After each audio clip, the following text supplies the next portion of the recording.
Subject है nursing में, तो लम्स यूनिवर्सिटी के पास्ट एमसीक्यूज जो है उनमें से आज हम माइक्रोबायोलॉजी को डिस्कस करेंगे। देखेंगे कि माइक्रोबायोलॉजी में किस टाइप के क्वेश्चन जो है लम्स में आते हैं। तो स्टूडेंट्स, इससे पहले हमने जो है अपने फर्स्ट सेमेस्टर में जो है फंडामेंटल्स ऑफ नर्सिंग कवर किए थे, एनाटॉमी, फिजियोलॉजी और बायोकेमिस्ट्री के एमसीक्यूज कवर कर लिए थे। तो इस वीडियो में जो है हम कवर करने जा रहे हैं माइक्रोबायोलॉजी के एमसीक्यूज को।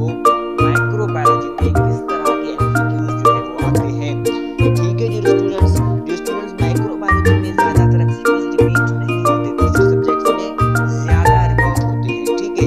लेकिन यहाँ पर जो इम्पोर्टेंट एमसीक्यूज और रिपीट एमसीक्यूज होंगे हम उनको जो है वो मार्क करेंगे, देखेंगे कि वो एमसीक्यूज कौन से जो है वो आते हैं लम्स में या आए हैं, ठीक है रिस्पेक्टेड स्टूडेंट्स।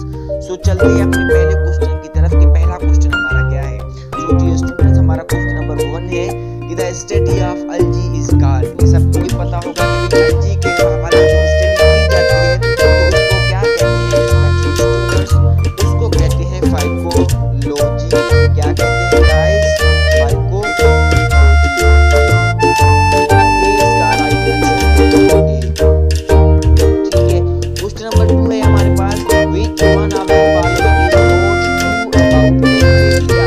कह रहा है कि नीचे दिए गए में से कौन सा बैक्टीरिया के लिहाज से सही नहीं है। पूछना चाह रहा है कि it lacks न्यूक्लियोप्लाज्म। क्या इसमें न्यूक्लियोप्लाज्म नहीं होता? Cell wall is made up of carbohydrate protein complex called peptidoglycan. क्या पूछ रहा है कि भाई कार्बोहाइड्रेट प्रोटीन से इसका जो सेल वॉल बना हुआ है।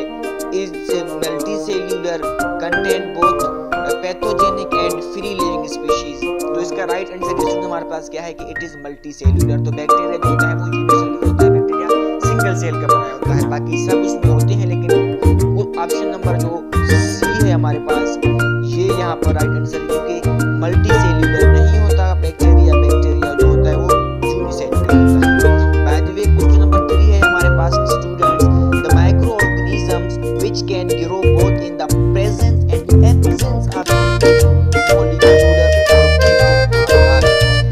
वो माइक्रोऑर्गेनिज्म जो ऑक्सीजन की मौजूदगी में रह सकते हैं, ठीक है, यानी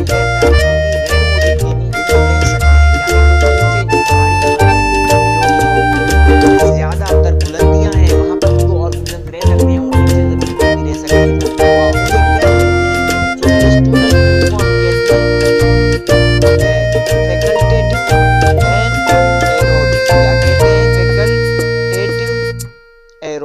Have you got it? इसका राइट आंसर क्या है डियर स्टूडेंट्स?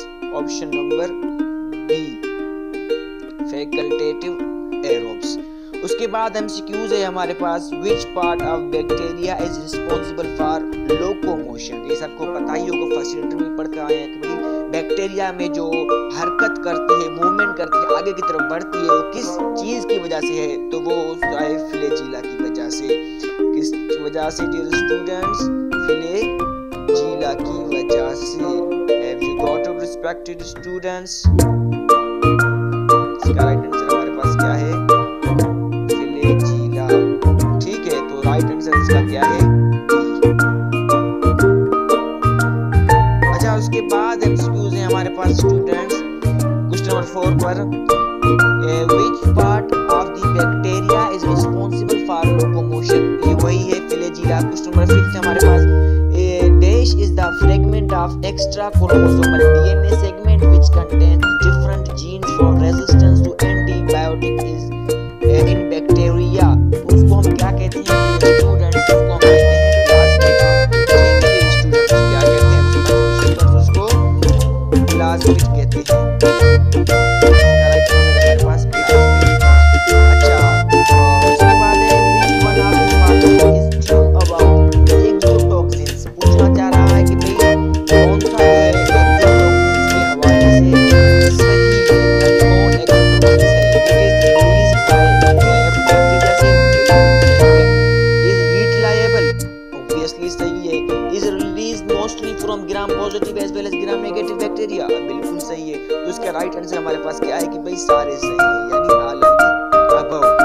अच्छा, उसके बाद एमसीक्यूज है which one of the following is gram negative bacteria. Students आप लोगों ने पढ़े होंगे बैक्टीरियाज के फॉर्म, कुछ पॉजिटिव बैक्टीरियाज होते हैं, कुछ नेगेटिव बैक्टीरियाज होते हैं, ठीक है। और थ्योरी में आता है कि difference between positive bacteria and gram negative bacteria. बहुत इंपॉर्टेंट एमसीक्यूज है, क्वेश्चन है थ्योरी के हिसाब से। तो बाय द वे एमसीक्यूज का सेशन हमारा चल रहा है, तो हम एमसीक्यूज की तरफ ही पढ़ेंगे। तो इसका राइट आंसर हमारे पास क्या है स्टूडेंट्स? Clostridium tetani. ये जो होता है हमारे पास ग्राम पॉजिटिव बैक्टीरिया है, ई कोलाई ग्राम नेगेटिव है, वाइब्रियो कोलेराई ये भी क्या है ग्राम नेगेटिव बैक्टीरिया है।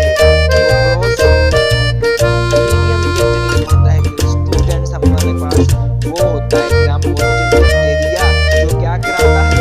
टेटनस का कराता है। आप लोगों ने भी पढ़ लिया होगा। अच्छा, मतलब इसका राइट आंसर हमारे पास क्या था? ठीक है स्टूडेंट्स। उसके बाद एमसीक्यू हमारे पास क्वेश्चन नंबर 8 है which one of the following is belongs to RNA virus.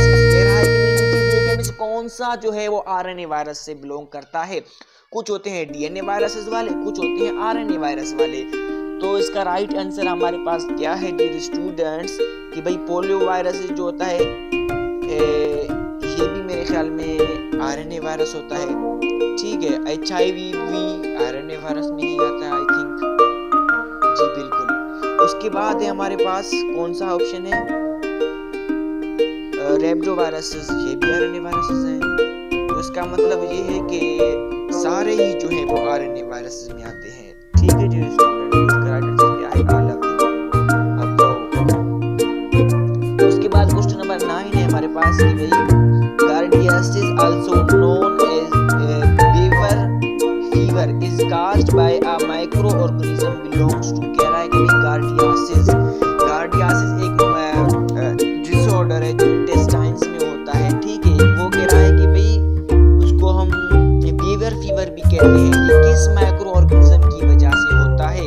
जो डियर स्टूडेंट्स ये होता है प्रोटोजोआ पैरासाइट की वजह से। किस वजह से स्टूडेंट्स? प्रोटोजोआ पैरासाइट की वजह से। इसका क्या है? प्रोटोजोआ पैरासाइट की वजह से। गार्डियासिस एक डिसऑर्डर होता है उस वजह से होता है। क्वेश्चन नंबर 10 है स्टूडेंट्स हमारे पास पूछ रहा है कि process of heat treatment that does not change the chemistry of food. कह रहा है कि कोई चीज हम गर्म कर रहे हैं फूड को, लेकिन उसमें हीट की वजह से कोई उसकी केमिकल चेंजेस, उसमें केमिस्ट्री के हिसाब से कोई केमिकल चेंजेस नहीं आती सब्सटेंस में। एंड डिस्ट्रॉयज हार्मफुल माइक्रोऑर्गेनिज्म, जबकि उसमें जो हार्मफुल ऑर्गेनिजम्स होते हैं उनकी डेथ हो जाती है। तो बताएं वो प्रोसेस कौन सा प्रोसेस है? ये बहुत इजी प्रोसेस है। तो इसका राइट आंसर डियर स्टूडेंट्स हमारे पास क्या है? मैं एक एग्जांपल दूंगा फिर इसका राइट आंसर आपको पता होगा कि भाई दूध को जो हम गर्म करते हैं, ठीक है, दूध को क्या करते हैं? गर्म करते हैं उसको साफ करने के लिए। इसके अलावा दूध को एक प्रोसेस से गुजारते हैं, ठीक है। इस प्रोसेस से मशीनरीज के प्रोसेस से गुजारते हैं, तो उस प्रोसेस को कहते हैं पेस्चराइजेशन। तो यहाँ पर भी इस अमल का नाम पेस्चराइजेशन है, जिसके फूड को जो है खुराक को गर्म करते हैं, लेकिन उसमें कोई केमिकल चेंजेस नहीं आते। तो राइट आंसर इसका हमारे पास क्या है स्टूडेंट्स? पेस्चराइजेशन, यानी जो है इसका राइट आंसर है। By the way question number 11 है हमारे पास bacteria with comma shape is called. कह रहा है कि नीचे दिए गए में से कौन सा जो है बैक्टीरिया गामा शेप होता है? स्टूडेंट्स वाइब्रो जो होता है वाइब्रो, ये होता है गामा शेप। क्या? वाइब्रो, ठीक है जी स्टूडेंट्स। का मतलब बी जो है इसका राइट आंसर है, ठीक है डियर स्टूडेंट्स। उसके अलावा बैक्टीरिया के दूसरे शेप्स भी हैं। मुमकिन है कि भाई आप लोगों के पेपर में ये शेप ना पूछा जाए, कोई और पूछा जाए, तो हम उनके हवाले से भी मैं आपको बता दूं कि कौन कौन से होते हैं, ठीक है। यहाँ पर पूछ रहा था कि वाइब्रियो का शेप कौन सा है, तो वाइब्रियो का गामा शेप था, ठीक है। उसके अलावा हमारे पास कौन सा होता है? Cocci, bacilli and spirilla. तो डियर स्टूडेंट्स वाइब्रियो होता है गामा शेप में, ठीक है। कोकी जो होता है वो स्फेरिकल शेप में होता है। किसमें? कोकी बैक्टीरिया जो है वो स्फेरिकल शेप में होता है। इसी तरह बेसिली जो है, बेसिली कौन सा? में होता है बेसिली, और इसी तरह स्पाइरुला जो हमारे पास है, स्पाइरुला जो है वो स्पाइरल शेप में होता है। किस शेप में होता है स्पाइरुला बैक्टीरिया? उसका शेप कौन सा है डियर स्टूडेंट्स? स्पाइरल शेप होता है उसका शेप। अच्छा, उसके बाद हम अपने दूसरे एमसीक्यूज की तरफ चलेंगे। तो क्वेश्चन नंबर 11 है हमारा dear students, bacteria with common alcohol vibratory हमने कवर कर लिया। उसके बाद पूछ रहा है कि is cyclosis occurring bacteria? Cyclosis के हवाले से पूछ रहा है कि भाई क्या साइक्लोसिस बैक्टीरिया में होता है? पहले मैं आपको ये बता दूं साइक्लोसिस आखिर है क्या। तो स्टूडेंट साइक्लोसिस क्या है? ये मूवमेंट होता है साइटोप्लाज्म का, ठीक है। एक वायरस में एक मूवमेंट होता है जिसको कहते हैं साइक्लोसिस, ठीक है। साइटोप्लाज्मिक मूवमेंट होता है ऑर्गेनिजम्स में जो कि बैक्टीरिया में भी होता है। इस अमल को कहते हैं साइक्लोसिस। तो ये पूछ रहा है कि भाई क्या साइक्लोसिस बैक्टीरिया में होता है? तो इसका राइट आंसर हमारे पास क्या होना चाहिए? यस होना चाहिए या नो होना चाहिए। तो मैंने आपको बताया कि भाई साइक्लोसिस जो होती है वो मूवमेंट होती है, मैंने आपको यही बताया कि वो बैक्टीरिया में भी होता है। तो इसका राइट आंसर ऑब्वियसली क्या होना चाहिए? इसका राइट आंसर स्टूडेंट्स यस होना चाहिए। तो इसका ऑप्शन ए जो है वो करेक्ट है, ठीक है डियर स्टूडेंट्स, यस। अच्छा, उसके बाद हमारे पास स्टूडेंट्स है कि भाई inanimate object or material which may transfer infection to another person is called, ठीक है। ये पूछ रहा है हमारे पास कि इनएनिमेशन ऑब्जेक्ट जो मटेरियल होते हैं which may transfer infection one person to another person is called, उसको क्या कहते हैं डियर स्टूडेंट्स? उसको कहते हैं फोमाइट। क्या कहते हैं उसको? फोमाइट। इसका राइट आंसर हमारे पास ए है। क्या कहते हैं? फोमाइट। इसका भी ऑप्शन ए जो है वो करेक्ट है। उसके बाद एमसीक्यूज है an epidemic disease that occurs worldwide is called, यानी एपिडेमिक डिजीज जो पूरी दुनिया में वर्ल्ड वाइड हो उसको क्या कहते हैं? उसको कहते हैं पेंडेमिक सिचुएशन। क्या कहते हैं? Pandemic situation. कोविड का आपको पता होगा, जैसे कोविड में पेंडेमिक सिचुएशन हुआ था क्योंकि कोविड जो है वो वर्ल्ड वाइड फैल गया था, ठीक है डियर स्टूडेंट्स। तो इसलिए कोविड में जो है वो पेंडेमिक हुआ था। तो इसका राइट आंसर हमारे पास क्या है? बी ऑप्शन सही है इसका। उसके बाद एमसीक्यू है स्टूडेंट्स हमारे पास क्वेश्चन नंबर 15 पे पूछ रहा है कि germ theory of disease is presented by, कहना चाह रहा है कि भाई जर्म थ्योरी किसने प्रेजेंट किया? तो जर्म थ्योरी जो स्टूडेंट्स रॉबर्ट कोच ने दी थी 19वीं सदी में। किसमें? 19वीं सदी में, 19th सेंचुरी में रॉबर्ट कोच ने जर्म थ्योरी दी थी। तो इसका राइट आंसर हमारे पास क्या हुआ? ए, ऑप्शन ए इसका राइट आंसर है। उसके बाद है हमारे पास कि all of the following are macronutrients except, कहने के नीचे जो है सब मैक्रोन्यूट्रिएंट्स है लेकिन एक उनमें जो है वो माइक्रोन्यूट्रिएंट है। आप उसको आप परेशान करें कौन सा वो माइक्रोन्यूट्रिएंट है? तो ऑक्सीजन मैक्रोन्यूट्रिएंट है, सल्फर मैक्रोन्यूट्रिएंट है, फास्फोरस जिंक जो स्टूडेंट्स हमारे पास यहाँ पर स्टूडेंट जिंक जो है वो हमारे पास क्या है?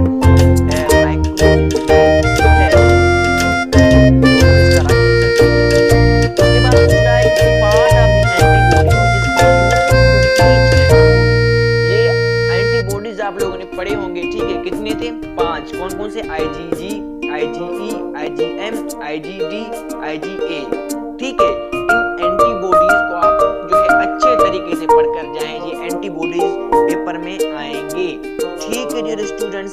मे भी डिफरेंस आ जाए कि भाई IgM में डिफरेंट बताएं और IgA में डिफरेंट बताएं क्या क्या है, ठीक है। तो ये पूछ रहा है कि part of the antibody is unique to each antibody, वो कौन सा पार्ट है एंटीबॉडी का जो एक दूसरे के लिए बहुत यूनिक होता है? तो स्टूडेंट्स ये आप लोगों का असाइनमेंट है, एंटीबॉडीज बहुत इंपॉर्टेंट चीज है। इसका आंसर अगर आपको राइट मिल जाए तो कमेंट बॉक्स में इसका राइट आंसर मुझे कमेंट करें कि इसका ये आंसर जो है वो राइट आंसर है।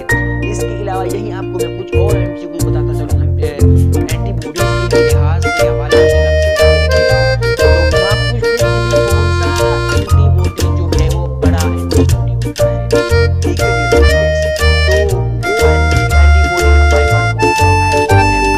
और इसके अलावा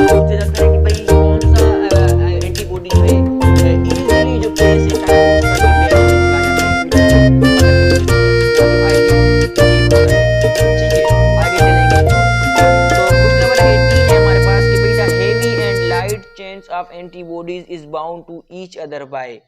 कह रहा है कि भाई हेवी और लाइट जो बॉन्ड्स होते हैं एंटीबॉडीज को एक दूसरे के साथ मिलते हैं तो वो उसको हम क्या कहते हैं, तो वो डाइसल्फाइड बॉन्ड होता है। कौन सा? Disulphide bond. ठीक है, तो इसका राइट आंसर हमारे पास क्या है? बी। ठीक है स्टूडेंट्स, बी इसका राइट आंसर है। अच्छा, उसके बाद एमसीक्यूज है स्टूडेंट्स हमारे पास। The only antibody which crosses the placenta in human. मैंने बताया ना आपको कि वो कौन सा एंटीबॉडी है जो प्लेसेंटा क्रॉस करके चला जाता है। ठीक है स्टूडेंट्स, इसका राइट आंसर हमारे पास क्या है? आईजीजी। ये बहुत इंपॉर्टेंट है, ये बार बार पेपर में आता है आईजीजी वाला। ठीक है, कौन सा एंटीबॉडी क्रॉस करता है, इसको आप रट लें, इसको आप मार्क कर लें। आईजीजी इसका राइट आंसर क्या है स्टूडेंट्स? आईजीजी जो होता है ये इजीली क्रॉस कर लेता है। Largest antibody of the immune system in human is called. पूछ रहा है कि भाई एंटीबॉडी, बड़ा एंटीबॉडी ह्यूमन बॉडी में कौन सा होता है? वो आईजीएम होता है। इसका राइट आंसर हमारे पास क्या है? इसका राइट आंसर ये है option. All of the following are specific resistance except. कह रहा है कि भाई ये सारे नॉन स्पेसिफिक रेजिस्टेंस है, लेकिन एक पूछो कि वो एक कौन सा होता है। ठीक है जी स्टूडेंट, उसका राइट आंसर हमारे पास क्या है? उसका राइट आंसर हमारे पास है एंटीबॉडी रिस्पांस। एंटीबॉडी रिस्पांस जो होता है वो स्पेसिफिक होता है, ये नॉन स्पेसिफिक नहीं होता। ये पूछ रहा है कि भी all of the following are non specific, लेकिन एक के अलावा तो एंटीबॉडी रिस्पांस जो होता है वो स्पेसिफिक है। ठीक है जी स्टूडेंट्स,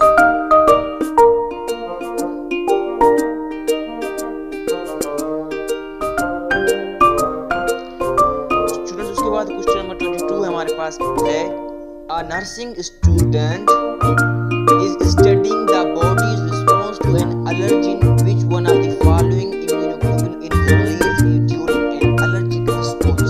बहुत ही सिंपल सा, बहुत ही आसान सा जो है वो सिनेरियो में दिया है कि भाई एक नर्सिंग का स्टूडेंट है जो कि पढ़ रहा है बॉडी का रिस्पांस ठीक है टू एन एलर्जिन। वो कह रहा है कि भाई which one of the following immunoglobulin is released during an allergic response. यानी सिंपली पूछना चाह रहा है कि नीचे दिए गए में से कौन सा जो है एंटीबॉडी एलर्जी के दौरान वो रिस्पांस करता है, यानी एलर्जी के लिए कौन सा एंटीबॉडी प्रिपेयर किया जाता है। तो इसका राइट आंसर स्टूडेंट हमारे पास क्या है? आईजीई। ठीक है जी स्टूडेंट्स, आईजीई इसका राइट आंसर है, यानी ऑप्शन नंबर ए इसका करेक्ट है। ठीक है स्टूडेंट्स, और एंटीबॉडी आप लोगों से एनाटॉमी फिजियोलॉजी के वाइवा में भी पूछे जा सकते हैं नहीं कि बल्कि पूछेंगे भी आप लोगों से। तो हॉस्पी होंगे, मैं भी हॉस्पी में आए, हमारे जो वाइवा होते हैं तो उनमें पूछते थे कि भाई आईजीजी का काम क्या होता है, किस कैसे प्रोड्यूस होता है, आईजीएम कैसे आता है, आईजीई एलर्जी के रिएक्शन में कौन सा आते हैं। ठीक है, बाय द वे उसके बाद क्वेश्चन नंबर 33 हमारे पास क्या है? Antibodies are synthesised by. ये कह रहा है कि भाई एंटीबॉडीज किस चीज से बने होते हैं। ठीक, क्वेश्चन नंबर 23 में तो एंटीबॉडीज स्टूडेंट्स कहां से बनते हैं? ये प्लाज्मा सेल से बनते हैं। कहां से? प्लाज्मा सेल से। इसका राइट आंसर हमारे पास क्या है? बी। ठीक है डियर स्टूडेंट्स, इसका राइट ऑप्शन है। अच्छा, उसके बाद हमारे पास है immunity developed against measles is. कह रहा है कि भाई मीजल्स के अगेंस्ट जो इम्यूनिटी डेवलप्ड होता है वो कौन सा होता है। तो वो नेचुरल तो होता है, लेकिन नेचुरल में कौन सा होता है स्टूडेंट्स? को नेचुरल में पैसिव इम्यूनिटी होता है। कौन सा होता है नेचुरल में? Passive immunity. तो सी इसका राइट आंसर है। ठीक है, इम्यूनिटी के टाइप्स है वो आपको पता होंगे कि active and passive immunity. Active हमारे पास दो होते हैं, नेचुरल एंड आर्टिफिशियल। उसी तरह पैसिव में भी दो होते हैं, नेचुरल एंड आर्टिफिशियल। जो मीजल्स के अगेंस्ट बनता है हमारे पास उसके बाद 25 का क्वेश्चन हमारे पास है कि a person who is this criteria of typhoid fever going to be isolated with type of isolation. ठीक है, तो टाइफाइड में कौन सा आइसोलेशन करते हैं स्टूडेंट्स? टाइफाइड में जो है हमारे पास कांटेक्ट आइसोलेशन करते हैं। तो बी इसका राइट आंसर है। ठीक है डियर स्टूडेंट्स, इसका राइट आंसर हमारे पास क्या है? बी। अच्छा, उसके बाद एमसीक्यूज हमारे पास स्टूडेंट्स ये वही रिपीट हुआ। 26 को तो हम देखते हैं the typical incubation period for the disease tetanus is, ठीक है, टेटनस के लिए वो जो होती है वो एमसीक्यूज यहाँ पर शायद वो दिया नहीं हो, वो मोस्टली कितना होता है 3 से 21 दिन का इंक्यूबेशन पीरियड होता है टेटनस का, लेकिन यहाँ हम देखेंगे कि 21 के करीब करीब कौन सा डेज आ रहा है, तो यहाँ पर हमारे पास राइट आंसर में 18 से 20 आ रहा है, तो इसलिए 18 से 20 को टिक करेंगे, यानी यहाँ पर इसका राइट आंसर जो है वो डी है। उसके बाद हम स्टूडेंट हमारे पास all of the following diseases are caused by viral infections except, यानी नीचे दिए गए सब में से एक जो है वो नहीं है, बाकी जो है वायरल इन्फेक्शन है, ठीक है, तो पोलियोमाइलाइटिस वायरल है, मीजल्स वायरल है, मम्स वायरल है, पर क्या है हमारे पास ये बैक्टीरियल इन्फेक्शन है। परट्यूसिस क्या होता है, ये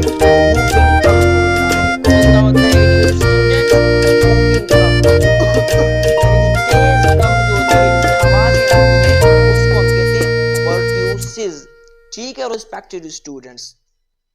अच्छा, उसके बाद एमसीक्यूज है हमारे पास step ladder fever is the characteristic of which of this following disease, तो स्टेप लेडर जो है ये है किसका है, ये टाइफाइड का खासियत है स्टेप लेडर डिजीज, तो इसका राइट आंसर जो हमारे पास है वो डियर स्टूडेंट्स ए है, ठीक है, क्या है ए इसका राइट ऑप्शन है। The disease in which a false membrane is formed in the upper respiratory tract, यानी एक झूठा फेल्स जो है वो मेम्ब्रेन बनता है रेस्पिरेटरी ट्रैक्ट में, अपर में कौन सी डिजीज में व्हाइटिश कलर का डियर स्टूडेंट्स वो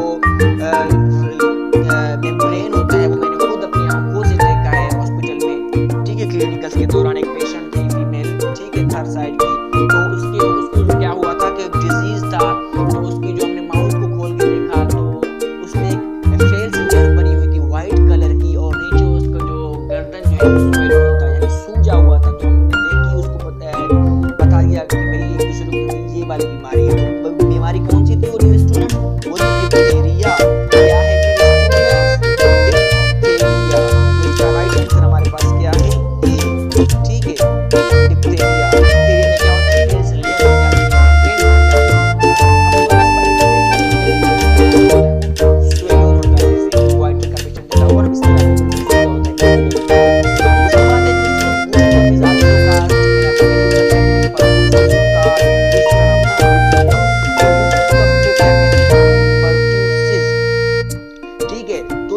चाह रहा है कि भाई कास्ड बाय परटूसिस या वूफिंग कफ किस वजह से होता है, तो आपको परटूसिस दाखिल है यहाँ पर कौन सी में आ रहा है जी, ए में आ रहा है कि भाई बोर्डिटेला परट्यूसिस, क्या है पोर्टिला परट्यूसिस, तो ए जो है इसका राइट आंसर है। उसके बाद है हमारे पास 31 इन्फ्लेमेशन ऑफ पैरोटिड ग्लैंड्स, ठीक है, यानी salivary gland is the characteristic of which disease, ये बोल रहा है कि भाई एक डिजीज होती है बीमारी जिसमें हमारी सैलिवरी ग्लैंड्स होते हैं पैरोटिड ग्लैंड्स वो स्वेलोन हो जाते हैं यानी सूज जाते हैं बिल्कुल, तो वो डिजीज कौन सी होती है स्टूडेंट्स, वो मम्स में होती है, ये डिजीज आप लोग माइक्रोबायोलॉजी में पढ़ रहे हो, उसके बाद आप 5th सेमेस्टर में कंप्यूटिंग में पढ़ोगे,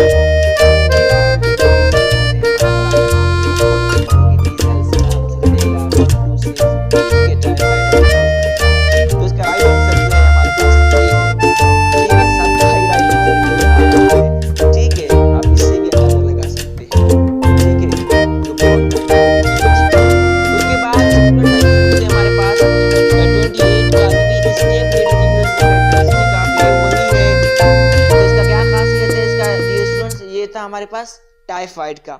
उसके बाद MCQ 28 the disease in which the fails membrane, ये वही एमसीक्यू दोबारा रिपीट हो रहे हैं, तो हम थोड़ा सा ऊपर चले जाते हैं। अच्छा 31 एमसीक्यूज का हमारे पास, ये भी हमने पढ़ लिया था, ठीक है, मम्स।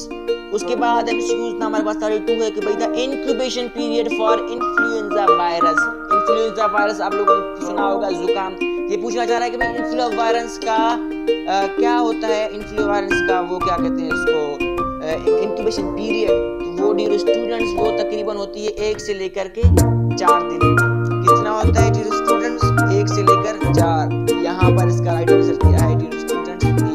उसके बाद हमारे पास इन्फ्लुएंजा इज काज्ड बाय, ये पूछ रहा है कि इन्फ्लुएंजा किस वजह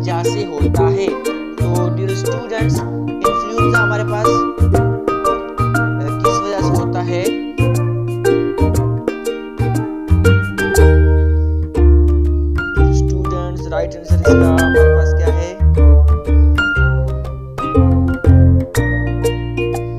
तो इन्फ्लुएंजा वायरस से काज होता है इन्फ्लुएंजा वायरस की वजह से। इन्फ्लुएंजा वायरस तो फिर इन्फ्लुएंजा जो है वो काज किस वजह से होता है? ऑर्थोमाइक्रो वायरस जेनम की वजह से। ठीक है, वायरस जेनम की वजह से। राइट आंसर हमारे पास क्या है स्टूडेंट्स? ठीक है, उसके बाद हमारे पास a disease characterized by the infection and formation of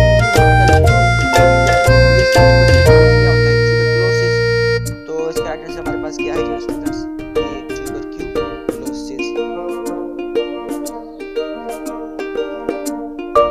उसके बाद MCQ 35 है हमारे पास students, the bacteria responsible for cholera in human health.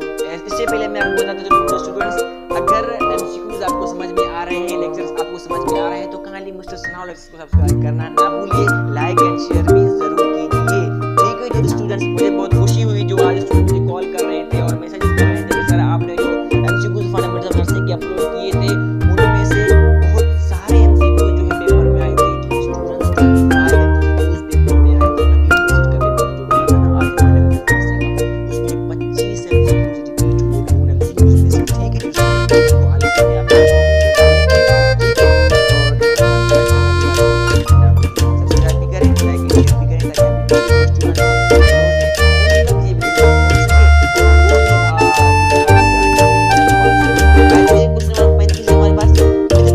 responsible for cholera in human health।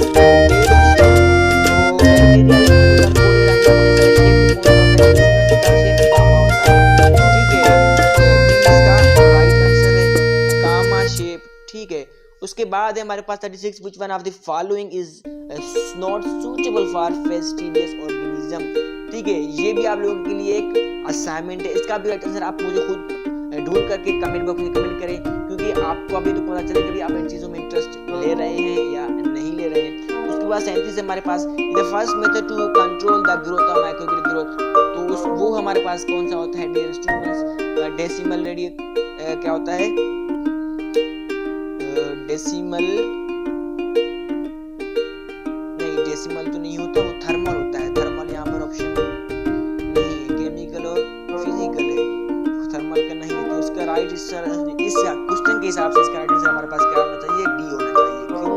क्योंकि पहला जो मेथड होता है कंट्रोल करने का वो माइक्रोबियल ऑर्गेनिज्म को बिल्कुल वो हीट की वजह से होता है, वो थर्मल यानी टेंपरेचर की वजह से होता है, वो जो यहाँ पर हमें नहीं दिया गया है, फिजिकल मेथड दिया गया और केमिकल दिया गया है।